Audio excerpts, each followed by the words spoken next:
This is Gaining Altitude. Conversations Worth Navigating. Welcome to the second episode of Gaining Altitude, Conversations Worth Navigating. Throughout the series, we have open, honest, and frankly candid discussions about important topics facing our world so that we can both gain perspective and increase our understanding together. One of our mantras as an organization is that no one better connects the world than Delta. And these conversations allow us to build out that definition of what it means to connect so that we can continue to bring our world together in more ways than one. Now, this episode focuses on entrepreneurship, service and hospitality, failure, and the power of learning and growing through crises.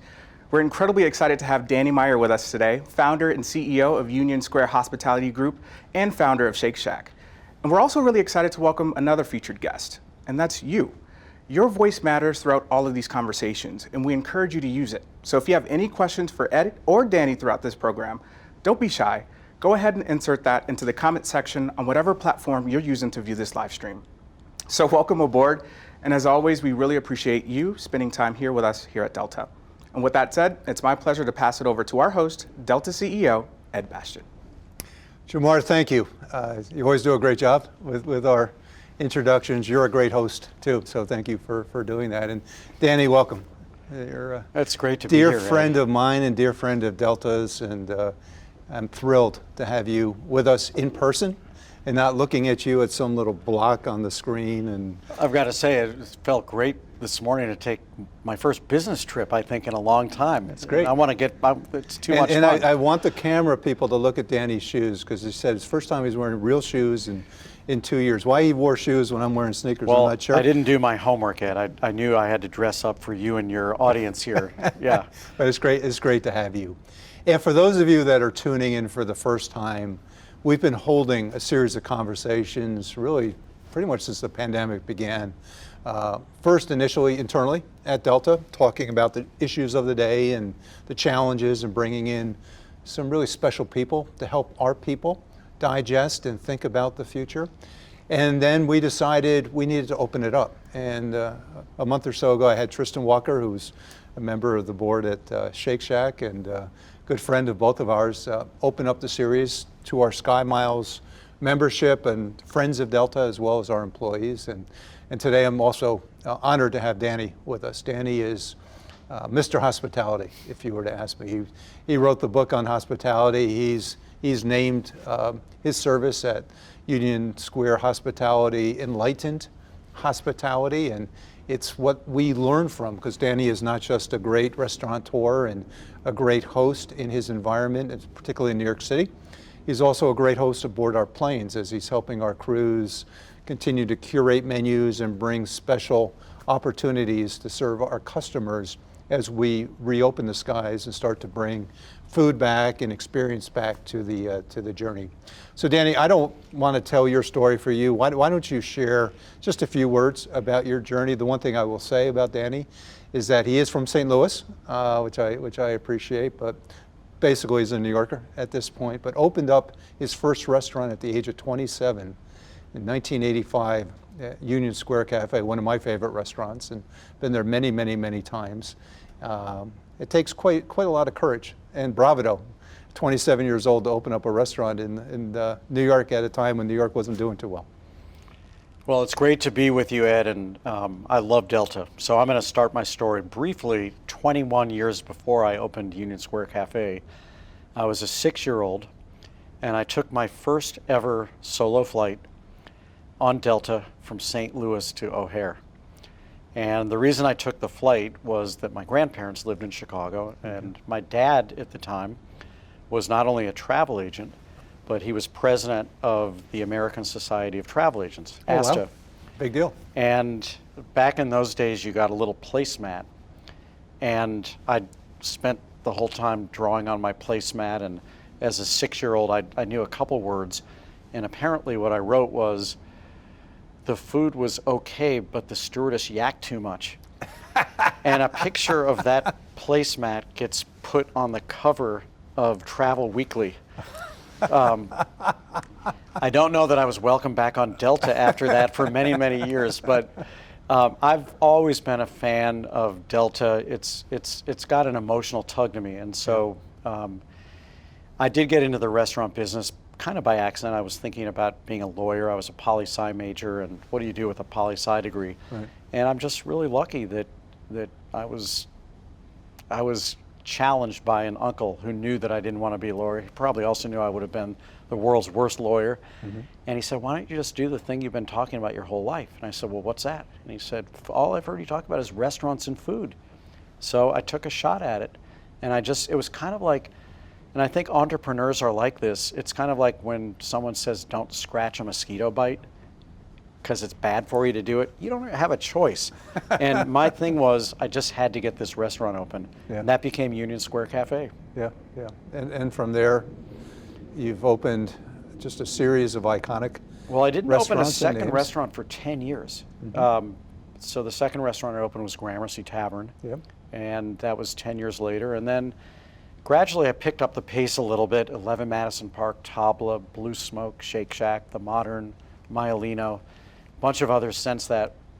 And fortunately, along the way, we started Union Square Events. And Union Square Events was basically to take our level of hospitality and food into your home, whether your home was a ballpark or your actual home for a catered event or a big ballroom or an airplane. And we were given the shot to work with Delta. I'm going to guess it was about 10 years ago or so, maybe even more than that, Yes, right when we're making our big push into New York. into Terminal 4. Yeah. And it's just been both a challenge and an honor to get to pair an emotional connection that I've always felt with the airline with what I love doing, which is, can we take what we do and improve an experience that someone was having elsewhere? Right. So talk about the nuances of serving high quality, fresh meals at 35,000 feet. Well, I don't know where how, we want and, to. how, and how is that different versus what you do ordinarily? You know, if you had asked me before we did it, I would have probably given you the most obvious answer, which is food tastes different at that altitude. And it does. So does wine, so does everything. But that's almost besides the point. The real question is, how do you create food that somebody would have wanted to eat on the ground when you have literally no space in which to reheat it, never mind cook it, Right. on an airplane? And if you're reheating it, never mind cooking it on an airplane, that means that it had previously been cooked somewhere else. And I think we all know that there's a direct correlation between quality and proximity to where the food got cooked.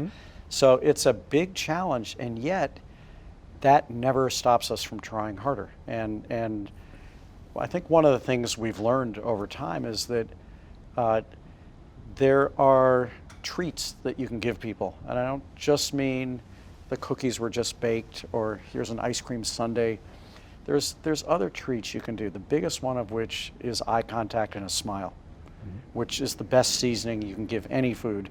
And some of the people who I've met on Delta understand that better than many, many people I've met in many other industries. We're all serving a commodity. And I know that you're serving probably the most challenging commodity in the world, which is getting me where I'm trying to go on time, in a safe way. In my business, we would like to think we serve the best roast chicken in the world. There's 50 other really good roast chickens. So I think what we've all learned over time is that, yes, it's expected that we're going to do the expected things well, but it's the unexpected things, the biggest one of which is letting someone know you're happy to see them. Yep. And I want to tell you that there is a difference when I fly Delta. Thank you. Well, one of the reasons why I especially wanted you to join me today is because as we bring the airline back, we know that the hospitality on board the plane is one of the things that we eliminated during the pandemic out of safety. We didn't want contact. We didn't want people to be taking their masks off. We wanted things to be as quiet in the cabin as possible. But now as we're bringing it back, I know we're working with your team on some of the ways we can, because you can't just start this thing up overnight. And I know a lot of our customers are a bit frustrated, arguably so, because things aren't all the way back to what they thought originally. Can you talk a little bit about this? Sure, and I know that from our business as well. This summer, our restaurants are still not 100% opened. And as a matter of fact, we have way more demand to dine in the restaurants than we have available talent, Right. hospitality talent, culinary talent. And a lot of people who are coming back to their favorite restaurant are surprised to see that the menu might be shorter. Right. They might be surprised to see we're not open for lunch just yet. They might be surprised that they don't recognize the maitre d' and the maitre d' doesn't recognize them. These are really, really hard things to navigate. And I've told our team it's almost like we're in spring training in the middle of summer. Yep. And we're learning to drive our car again. You take care of the airplanes. But we're learning to drive it again, and our guests are learning to be driven in it. Yep. And it's going to take a while. It's kind of like an 8-lane traffic jam that's trying to work its way into one tunnel. Yep. And it will break. We don't know exactly when, but meanwhile, we just all have to be patient with each other and realize that we're trying to provide a service that makes your life better. You're only guilty of coming to have a good time. And we're not going to be our absolute best just yet, but we're all trying. And so when it comes to airlines, you obviously have a 0% opportunity to make a mistake when it comes to safety. We take safety incredibly seriously as well. That said, I can promise you that our cooking is not as consistent yet as I want it to be. And I can promise you that 3 of the people you encounter when you come to one of our restaurants are greener than you're used to, because maybe we just hired someone newly who was not part of our team before. But we'll get there. We'll get there. We'll absolutely get there. So I want to go back a little bit. You wrote a book about 15 years ago. I believe Seat at the Table? Setting the table. Setting the Table. Setting the Table.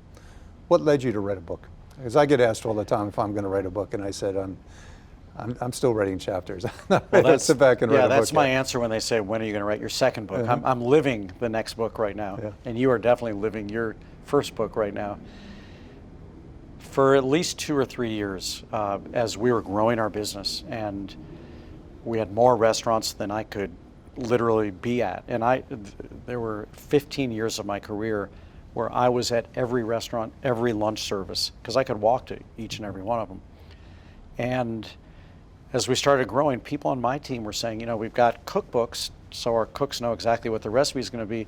We need a manual to show us how to make decisions, which is very different than how to cook a dish. Right.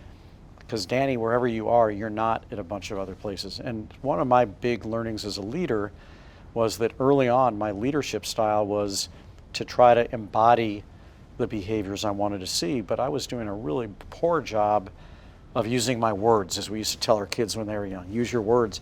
I wasn't using language to describe how to make choices and how to behave, quite frankly, and what our culture was. And so for 2 or 3 years, I would tell our team, I know you want me to do this, write this new manual, but I just don't have time. Well, about the same time, there was a growing chorus amongst some of our guests at Union Square Cafe and Gramercy Tavern, where there were a lot of publishers dining, saying, next time you write a recipe book, it should be a recipe for how you do business, because your restaurants just feel different than a lot of other places. And I guess one day I woke up and I said, wait a minute, if someone's going to pay me to do the thing that I've been procrastinating anyway, maybe I should do it. What I didn't know is that in doing this book, Setting the Table, it wasn't just going to be stories about the restaurant business and mistakes we had made and what we had learned, but they were also going to want me to weave in some autobiographical stuff, because what the publisher said was the most successful business books of all time fall into one of 3 categories. Celebrities, and you're not one of them. Number 2, business analysts who draw a through line and draw lessons like Jim Collins' Good to Great or Built to Last. Or fabulists, they take a concept like change is hard and they write a book, Who Moved My Cheese? And they said, you're none of those 3 things. So what you're going to have to do is tell us who the heck you are, then pull the curtain back, because everyone loves restaurant stories, especially the bad ones, and then show us how the guy we learned about made those choices. And that became Setting the Table. And what it did probably didn't teach anybody anything, but it did provide a language so that people who read the book say, I've been feeling that stuff for a long time. I thought I was alone, and now I have a way to articulate it, so now I can teach it. And I will tell you that it's probably the single best effort I've ever made in anything in my career. That's great. Because it made us much more consistent. That's great. Well, I know one of the snippets from that book is you talk about making sure you know who you are, defining who you are, naming who you are, and owning who you are as a business principle. And I don't think that's ever been more true from what we've just been through. For anyone who didn't know who they were, they got lost, during this last 18 months. And I know at Delta, setting our values center stage, knowing that this crisis was going to reveal who we were, the character of our company, just as it did for the Union Square hospitality team, is just vitally essential. It's really everything, because not only do you need that compass when the rest of the experience we've all been living through, it's almost been like a compass gone wild. Yeah. And if you don't have your own compass, it's pretty hard to navigate. Yeah. Yeah. I also have heard you say that when you wrote the book, if you were to go back and edit it again, you would add a section on diversity in terms of ensuring that there are seats at the table for all, and that you're focusing on belonging and understanding and acceptance of who's at the table as much as the setting of the table. I think that's absolutely right. I think that if we learned one thing over this past year and a half, it's been the power of humility and the power of listening. And the power of humility is anyone who tells you they think they know what's going to happen next week or the week after, as a leader or as anybody, was just not accurate. Right. We couldn't have known that. And I think that know-it-alls have failed left and right. And then in terms of the power of listening, anyone who lived through this last year and a half and didn't listen to how it feels to be a human being working remotely, not working, not having a job, not being able to do the things that you wanted to do, maybe having been sick, maybe having lost someone you love, maybe having been caught in the very, very real whirlwind of racial injustice that we all felt deeply, would have missed a golden opportunity to learn. And I think that our journey as a restaurant company was truly one of beginning as a non-racist business and learning what it means to be actively an anti-racist business. And I had a lot of learning to do myself on that front. And I feel very, very proud of the honesty that people on our team shared. I feel proud of the openness with which the leaders on our team invited that type of expression. And we're already a better company. Probably the most powerful thing somebody told me on our team was, and by the way, it's not just about making our diversity numbers better. It's about making me feel included, because the worst thing you could possibly do would be to invite 6 people to your party and ignore them while you're partying with everybody else. And so inclusiveness and a sense of belonging and a place at the table is at least as important, maybe more important, Amen. than what your numbers are. Amen. That's well said. That's well said. So let's talk about the last 15 months that we've collectively been through. Our business, just like your business, right, two of the most impacted industries of all, in terms of losing revenue overnight and having our legs cut out from us and having no playbook or no warning sign, not sure what we were going to do, and truly having to redesign our companies from the scratch and rebuild the confidence, the trust, the mission, the purpose, remind people the purpose of why we do what we do, and the value of that purpose has driven us. Can you talk a little bit about your journey over this last 15 months? Because Dan, I know it's been a tough one. I'm looking at someone who's whatever we've experienced, you've experienced many, many fold, but there are some similarities for sure. And I think for us, it all began with trying to get unanimous consent that this thing, whenever it would end, that this thing was not going to be the end of the world. Right. That there would be life after this. And once we could all wrap our arms around each other via Zoom and agree to that, then the question became, okay, since this is going to be over, then what are the things we can actually impact in the meantime? And the first thing is, who will we have been during it? What values will we have advanced? How will we transform our business so that when we are reopened, it's a stronger, more just, more inclusive, more profitable business? Because while profit is certainly not the goal of our business, it's the fuel without which our business can't do what we really want to do, which is to extend enlightened hospitality wherever we possibly can. Right. And so that takes us to, what is our purpose? Why do we exist in the first place?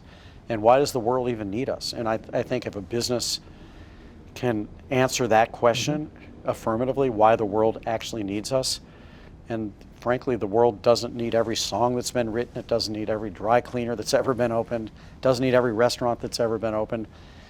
What's the essential thing that we do that makes it worth getting up and solving all these problems? Why are we doing this in the first place? Right.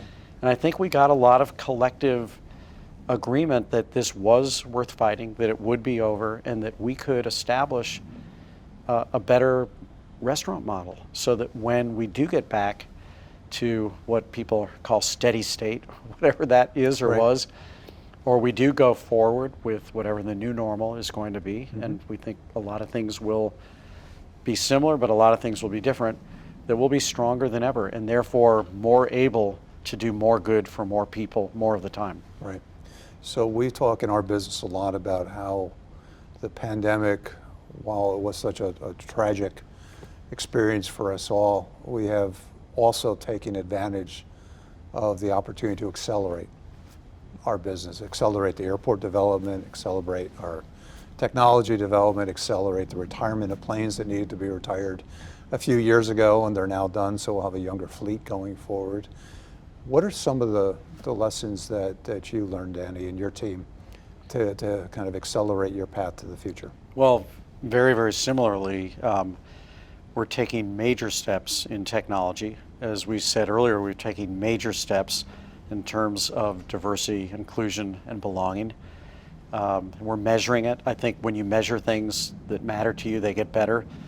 I don't know too many other restaurant businesses that you go to our website for Union Square Hospitality Group and we show you what our goals are, we show you how we're doing business by business, position by position, and we're going to make big improvements there. Our version of retiring airplanes is that we've retired a couple restaurants, and retiring a restaurant is really hard because we create these restaurants, they're almost like kids. They're family members, and it's really sad. I cried my eyes out when we closed Blue Smoke and Jazz Standard. We still have one Blue Smoke, but we had to close the original one. We had to close a museum restaurant called Untitled, and those are really hard decisions, but we came up with this metaphor that if you remember in Indiana Jones, that rickety bridge that he went across, and it's like, how's he going to get across from this island to that island with that much altitude between it? So we said we're on this rickety bridge and we're not going to be able to take everything with us without breaking the bridge. And so the two questions we had are, what do we absolutely need to leave behind, where that choice was never evident to us in the past, because we were either unwilling or unable emotionally to do it, and what do we want to bring with us? Those are two conscious choices that in a normal period of time, you're not necessarily making all those really tough decisions. And so I do think that COVID forced us to make a lot of those decisions. So we lost a lot of people. And There's a whole lot of people we're trying to bring back right now, but not everybody. All right. And it's the last thing I'll say about this is that we had diversity and inclusion goals that I thought were pretty robust for 2025. Those are now our goals for 2021 and 2022. Good for you. Because if we start with a blank canvas, and we had actually gone from 2,400 employees down to a low of 45 Wow. at one point. We're now back up well over 1,000, but now we get to draw the picture, paint the picture that we should have done in the first place. Good for you. And we feel really good about that. That's awesome. That's awesome. One more question, then we're going to go to the moderator, because I'm sure we're generating a lot of conversation on the chat board. Tell me about New York.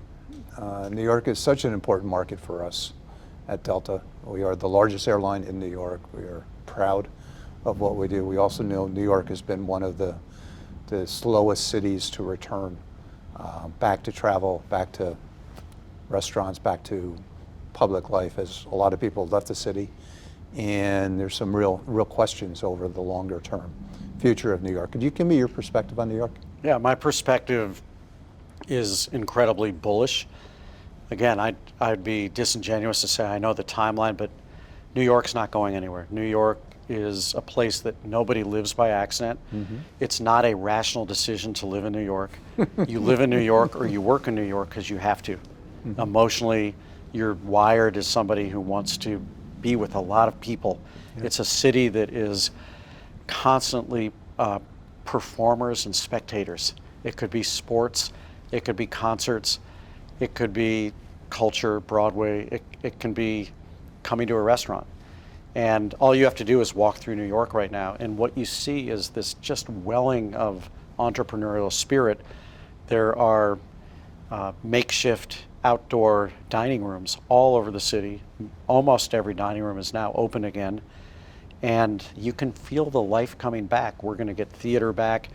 Once we get theater, I think we're going to get way more tourists. We're starting to hear hotels that are up to 60% occupancy right now. So really, really bullish on the future of New York. That said, we took it on the chin. We got COVID before almost any other big city in the country.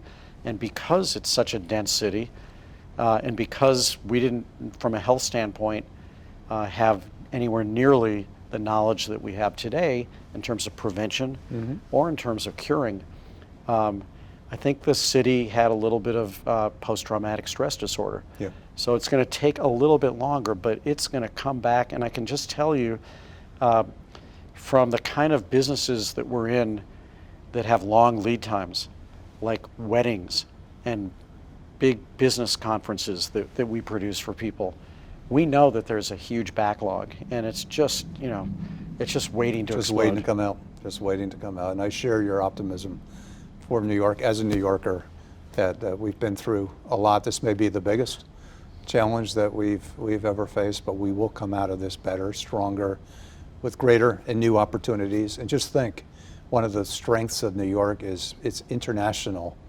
flair. It is the most international city in our country. And international now is pretty much closed. There's very few international tourists, foreign nationals that are allowed into our country. Just think about where we're going to be as that is unleashed and as we're able to bring people back. Because this would be a great time to start a hotel from scratch. You know when those restrictions are opened, one of the first places people are going to come to is New York.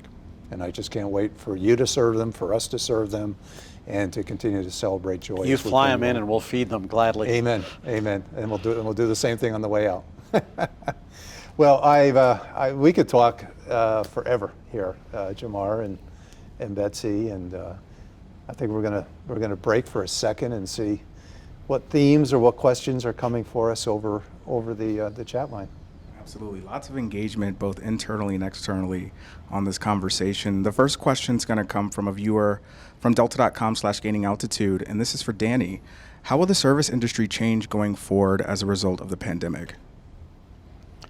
The first thing we need to do is to ask ourselves, why is there a shortage of talent coming out of this period of time?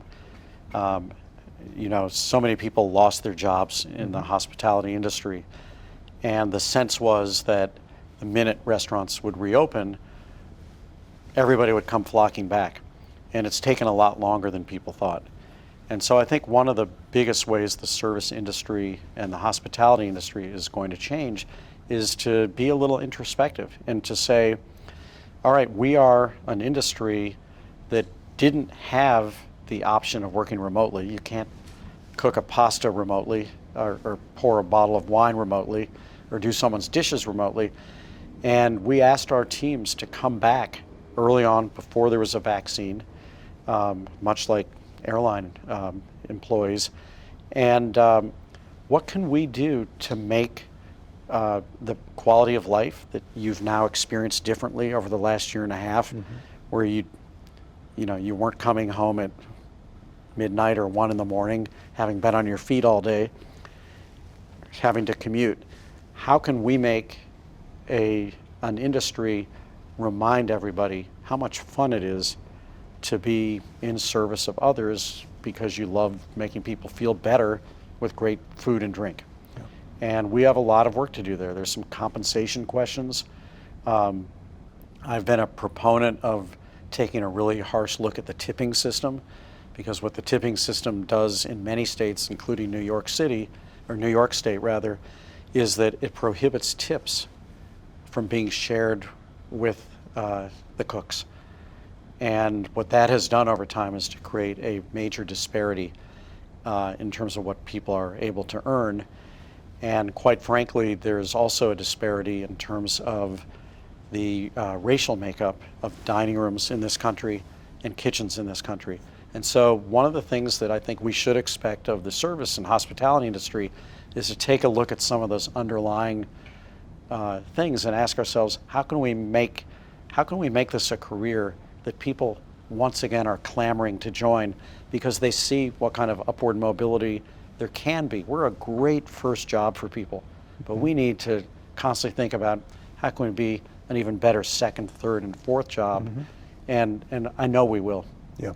Well, we are in that same situation with looking for service workers. We've taken matters into our own hands, as you have. We've gone out and we're hiring 5,000 people. We've already hired pretty close to that number, and we're going to be hiring more as we go. And the main reason is because some of our outsourced providers just weren't able to stand up the workers. Their workers had left them, and they couldn't find them. And so we've gone and made that happen. We've made the wage improvements. We've created a great opportunity here at Delta. Our Delta people are now cleaning planes, which I love, because the pride our people are taking in the service of keeping our planes and our service healthy and standard. It's kind of our new commitment, the new Delta Care standard. Our people are doing it, and we know when you clean your own house, you do a better job than when you're cleaning somebody else's house, and taking that pride and care and bringing new entry-level positions back into our company, places for people to grow from. We're having the same challenges you've seen in our reservations group. As so many people, there's such demand, there's so many questions, there's so many protocol changes, the volumes are just off the charts. We just can't serve the demand, and it's killing me, because every day we're doing our best to continue to put more people on phones and putting the technology and the self-service options, but it's all happened so fast. It's happening faster. Literally overnight, faster than any of us could have ever imagined. And the good news is we both know that there's demand for what we do. Yeah. So we just have to catch up. And we are going to get our service levels back, before the end of this year, to the levels that our customers deserve, and that's going to be the platform, the new platform, at which we're both going to take off. We have another question from a viewer on delta.com/gaining altitude who asks, as technology has evolved, it's changed the way that service and hospitality organizations operate. How do you see the next evolutions transforming the airline and the restaurant industries even more? Well, one of the things that I'm most excited by, we're working with our customer service team, is around the personalization of the experience. At Delta, we serve a lot of people. In 2019, we served 200 million customers, 200 million very important customers who all paid a good bit of money for their service and expected a lot from us. And we have a lot of our customers that come from different backgrounds, have different tastes, different preferences, have had different experiences. But one thing many of them share in common is a loyalty to Delta and a love for the brand. And our opportunity to return that love for the brand is to drive their preferences to help improve their own experiences on Delta for the future, so that we can anticipate what they are looking for and what they need, and what maybe they don't even know they need, and ensure that we're the airline that's thinking about them and taking that connection and making it very, very personal. We all lived in a world where we talk about the digitization of our industries. Digitization, I don't know what that means, but my words is about personalization. It's about connecting people and giving our people and our customers the ability to have a unique experience in a moment that will matter, that people will take them forward. Whether it's a great experience or many times when things don't go so great, how we respond, and I know you've talked a lot about too. It's how you respond defines you much better, much more clearly than when things are a blue sky day and everybody's arriving on time. My favorite chapter in Setting the Table is the road to success is paved with mistakes well handled. Yeah. So I agree with that. And I think that, like you, we believe that tech is just shorthand for touch. Mm-hmm. And any kind of technology that can advance touch, where we customize the experience. Hospitality is service customized. Yeah. Service is what we do for everybody. Hospitality is what we do for you. And I think that anytime we can make that happen, it's great. One of the things that I'm very excited about, that I've been thinking about for years, and I believe it's soon to be something we can introduce, is the ability to get up and go when your meal is done, and save that 10 minutes of wondering where your server is when you want to get the check. And of course, invariably, your server, who's not a mind reader, comes to the table when you're not quite ready to leave. Mm-hmm. But putting that in your hands, just like you would in a ride-sharing app or something. Yeah, that'd be great. That'd be great. All right, this next question comes from a Delta employee. And the person asked, we've been discussing well-being, mental health, financial well-being internally at Delta. And so when it comes to the restaurant industry, how do you promote mental health at your restaurants, particularly after a trying time like the pandemic? It's probably one of the toughest and most crucial parts of our business, even before the pandemic, but as the questioner asked, even more so right now. And I think it gets back to what we were saying before, which is active listening, and listening with every single sense, and making a safe place for people to express themselves, and understanding that mental health is as crucial, if not more crucial, than physical health, because your mental health drives everything else you're doing. Yep. And really understanding that for some sad reasons, there's sadly in our society a shame historically about talking about mental health, but it's been real. People have felt lonely and isolated, excluded, and I just think that there's probably not a greater human longing than the longing to belong. And I think that when we can be a place for people to belong in their lives, right, we're providing a service that I think can only enhance the progress that people are making on their journey to recover their mental health. I could not agree with you more. You said it beautifully, Danning, the need to belong. We've been through a really difficult time, and while the focus for us has been about protecting our people from the virus, just as it's been for you, getting them tested, getting them vaccinated, getting them cared for, ensured that we're safeguarding their lives as well as our customers' lives. We also know that's only the basic. And wellness and resilience is one of the other themes that we are taking on. I think it'll be probably the most important theme that we'll leave this pandemic era with, that we can't ever allow ourselves to be placed at such a vulnerable state before, in many ways, and it's physical, it's emotional and mental, and it's also financial. We've been spending a lot of time with our people about providing financial coaching and counseling and safety net and tools to help them manage this period of time. I've been reading about that, and I'm very impressed. Because even with the emotional challenges, what underpins a lot of that sometimes is a financial insecurity and a fear to put your hand up, because there's a lot of shame when things don't. And we've all been there. It doesn't matter how much money you make or where you are. You know, the issues sometimes are only bigger for many people, and we all need to be able to belong and to ensure that we're looking after each other so that we don't ever fall like this again. You touched earlier on diversity, and we have a question from one of our external viewer who asks, how do you get your team to realize that diversity needs to be a priority?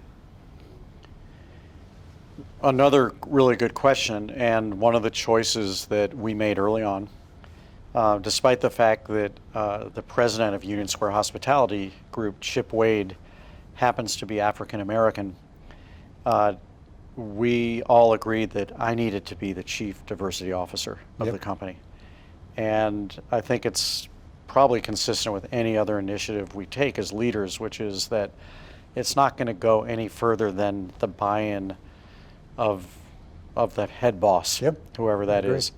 And so I hold myself accountable to the highest degree. And if it's not me, it's not going to happen. And I know that. So, well, one of the things, and I likewise share that responsibility and accountability with you here at Delta. One of the things that I have learned as I've gotten much more educated, it's been a humbling period for us to learn things that were going on right in front of us that we couldn't see. We didn't really understand what was happening to many of our team members and the lack of opportunity that they were being provided, and amongst many other things, is that it has to be a business imperative too. It's the right thing to do, but it also has to be the smart thing to do. Because if it's only the right thing to do, unfortunately, too many people still are going to find another reason to do something else.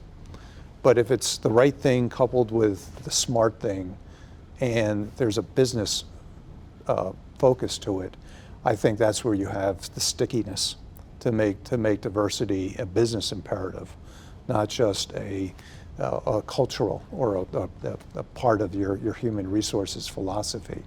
And at Delta, that's really clear. We want our leadership and we want our employee base to reflect our customers. And our customers are diverse, just as your customers are incredibly diverse. And if we don't understand our customers, the diversity that they bring, the needs they have, the issues they're concerned with, we're going to fail. We're going to fail. We're not going to be able to serve as many people. We're not going to be able to do it as well as maybe someone else could. And I feel that pressing urgency to make sure that we're out there, not just for our own people, but for our customers, to be able to serve them better and use that to drive down into the organization that constant need to improve. A friend of mine recently said, you guys have spent so much time thinking that the best way to succeed as a business is to outperform. And he said, what I want you to start thinking about is how do you outbehave the competition? And the behaviors are really the cultural values that you want to espouse. Absolutely. I love that. Powerful. Well, this has been an amazing conversation. We have time for one more question, and then we'll pass over to Ed for closing remarks. But Danny, we asked this question to all of our guests, and so we'll ask it to you as well.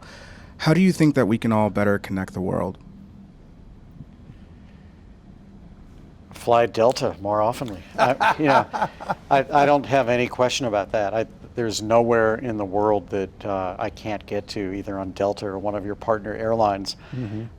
I will say the thing that probably pulled me through COVID with many, many sleepless nights and hard decisions, and with an amazing team of people, was dreaming about the first time I would get on an airplane.